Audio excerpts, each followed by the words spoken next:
Je travaille pour une organisation effectivement publique. La masse salariale représente plus de 50% du budget. Je ne vois pas comment est-ce qu'on pourrait se passer d'une fonction de valorisation de cette ressource. Or, la fonction du DRH, c'est de valoriser la ressource humaine en la mettant bien sûr en adéquation avec les projets de l'organisation. Donc, si on ne valorise pas 50% du budget, je me demande effectivement où est l'intérêt d'une organisation à recruter du personnel et à le faire travailler.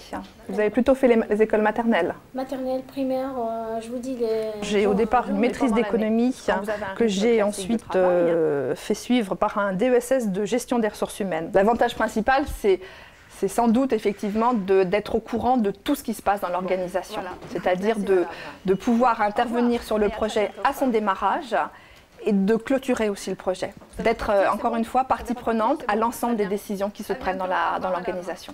A priori, un DRH, s'il y a un inconvénient, c'est quelqu'un qui doit être constamment d'humeur égale, qui ne peut pas montrer effectivement de l'émotion ou de l'affection particulière par rapport à quelqu'un ou par rapport à quelque chose. C'est quelqu'un qui doit toujours effectivement être équilibré. Or, être toujours équilibré, de bonne humeur et calme, c'est pas ce qu'il y a de plus facile.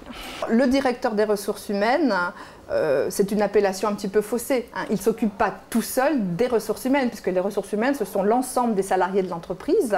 Il est le référent en termes de gestion des salariés, c'est-à-dire qu'il définit avec la direction une politique à adapter à l'ensemble des salariés. Puisque je travaille dans le secteur public, DRH c'est un aboutissement, c'est-à-dire qu'il n'y a pas au-dessus en matière de ressources humaines.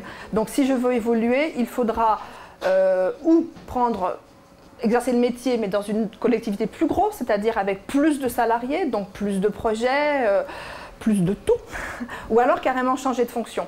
Et dans le secteur public, cette fonction étant de plus en plus prédominante, on se rend compte que les DRH deviennent souvent des directeurs généraux de service.